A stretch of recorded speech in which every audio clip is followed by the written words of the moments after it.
गोकुल नगर में यह घर संध्या रानी की है और यह है गोपाल। गोपाल खाने पीने के अलावा गायों को चराता है। पढ़ाई तो कभी किया ही नहीं। सुबह सुबह उठ के अभी भी नींद नहीं टूटी, इसलिए वह बैठे बैठे ऊँघ रहा है। और यह है संध्या रानी। गोपाल के दूर के रिश्ते में दादी लगती है। बचपन में माता पिता के गुजर जाने के बाद गोपाल इस दादी माँ के पास ही रह रहा है। गोपाल, जल्दी गायों को चराने ले जाओ, बहुत देर हो गई बेटा। दादी माँ के पुकार सुनते ही गोपाल जल्दी जल्दी उठकर तबेले से चर गायों को लेकर रवाना हुआ। हर सुबह गोपाल का बस यही एक काम था, गायों को खेतों में चराने ले जाना। इस जगह का नाम विजय मैदान। यहाँ ढेर सारे नरम और हरे घास से भरा हुआ है। इस मैदान के अंत में एक घना जंगल और झाड़ियों से भरा है। इन झाड़ियों में बहुत खतरनाक और जहरीले सांप रहते हैं। इस विशाल मैदान में आकर सभी गायों दिन भर पेट भरकर घास खाते हैं। जब सभी गायें घास खा रहे थे, तब बेचारा गोपाल अकेला बैठे बैठे और क्या करता, वह फिर से ऊँघने लगा। कभी कभी इन झाड़ियों में से एक दो सांप बाहर निकल आता है। आज भी एक जहरीला सांप झाड़ियों के अंदर से जा रहा था। इस सांप को देखते ही लगेगा कि यह सांप बहुत जहरीला और भयंकर है। गोपाल तो निद्रालु अवस्था में था, इसलिए उसने यह सब नहीं देखा। उस पत्थर के पीछे से वह सांप बाहर आई। सौभाग्य से वह सांप गोपाल के पास नहीं गया। धीरे धीरे वह सांप खुले मैदान की तरफ जाने लगा और वह जिस तरफ जाने लगा, वहाँ पर गोपाल के 4 गाय अपने मगन में घास खा रहे थे।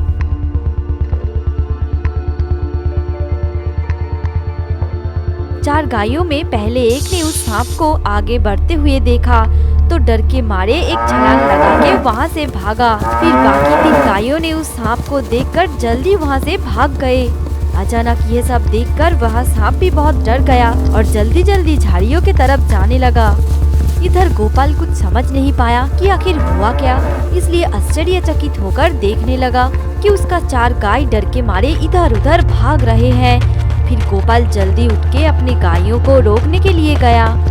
वह बहुत तेजी से दौड़ने लगा। कुछ देर तक दौड़ने के बाद अचानक वह रुक गया। उसने देखा कि गायें वापस मैदान आ रही है, लेकिन ये तो 3 गाय और एक कहाँ है। फिर गोपाल ने देखा कि चौथी गाय जंगल की ओर भाग रही है, इसलिए गोपाल फिर से दौड़ने लगा। वह गाय अब गहरी जंगल के अंदर चली गई और गोपाल भी हार मानने वालों में से नहीं था। वो भी गाय के पीछे पीछे जंगल के अंदर चला गया, पर कभी भी इस जंगल में नहीं आया। आज उस गाय को ढूंढने के लिए आना पड़ा। जंगल के बीच रास्ते में एक रहस्यमय गड्ढा था। जब वह गाय भागते भागते इस गड्ढे के पास आई तो उसने एक लंबा छलांग लगा के गड्ढे को पार कर लिया, लेकिन गोपाल का नजर सिर्फ उस गाय के ऊपर था और गड्ढे में गिर गया।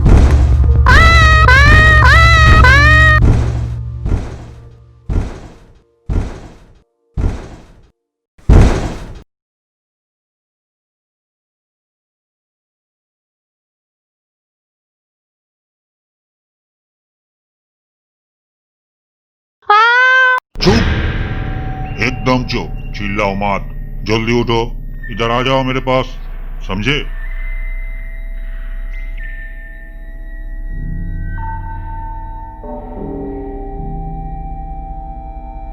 जो एक बार यहाँ आ जाते हैं वो इतना आसानी से बाहर नहीं जा सकता, और तुम भी नहीं जा पाओगे। जीवन भर हम जैसे बाकी पेड़ पौधों के सेवा करना पड़ेगा।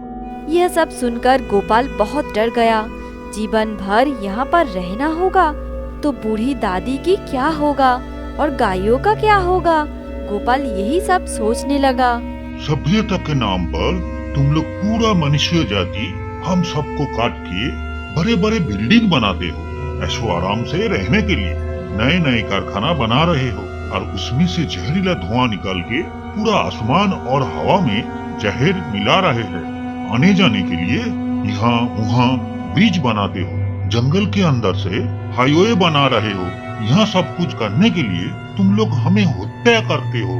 पेट काटना जैसे मनुष्य जाति का निशा बन गया है। तुम लोग क्या समझते हो? जीवन भर तुम लोग पेट काटोगे और पैसा उपार्जन करोगे? बोलो, जवाब दो।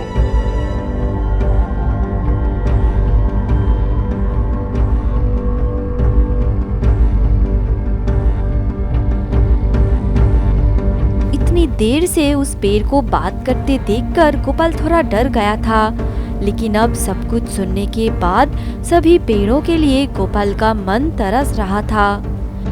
और ये बात वो पेड़ समझ गया था। और पेड़ हम मनुष्य से बहुत सख्त और सरल है, इसलिए उस पेड़ ने गोपाल को कहा, वहाँ देखो, पेड़ का शाखा में एक उल्लू बैठी है। वहाँ हमें सलाह देती है। हम किसी भी काम करने से पहले उनसे सलाह लेते हैं। जाओ, उनके पास जाओ। अगर तुम उन्हें संतुष्ट कर सकते हो, केवल तभी तुम अपने घर वापस लौट पाओगे। अब गोपाल इस जादुई जंगल के उस सलाहकारी उल्लू के पास जाने लगा।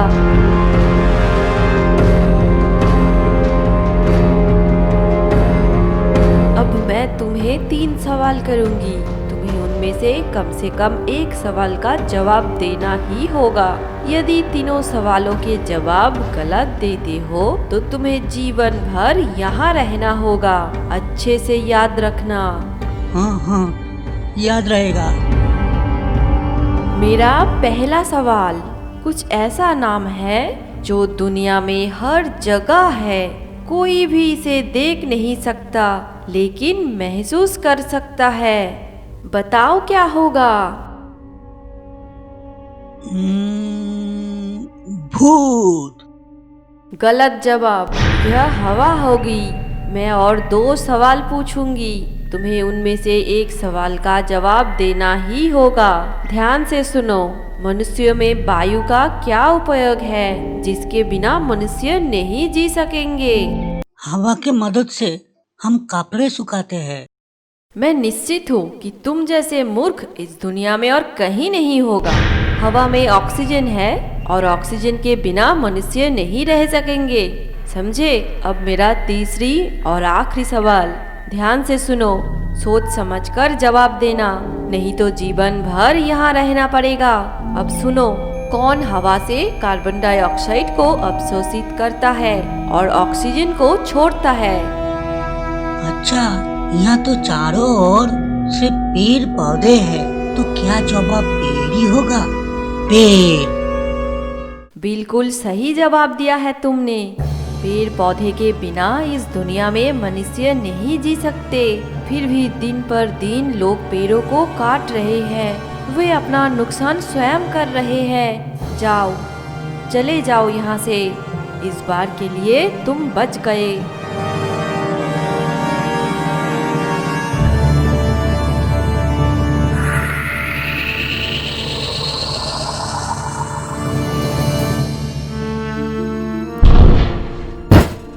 फिर गोपाल जल्दी जल्दी जंगल से भाग गया।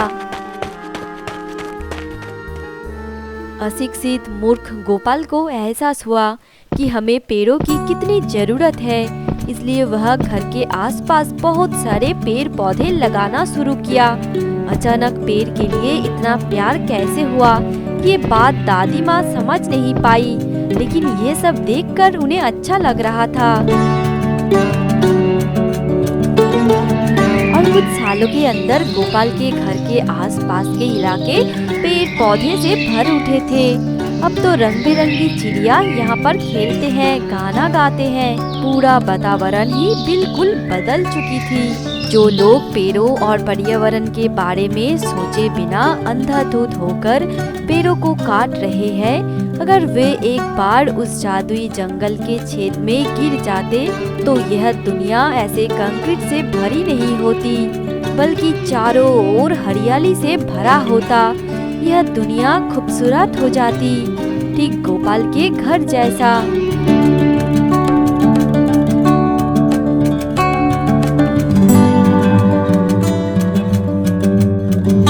दोस्तों, यह कहानी कैसी लगी कमेंट करके जरूर बताना।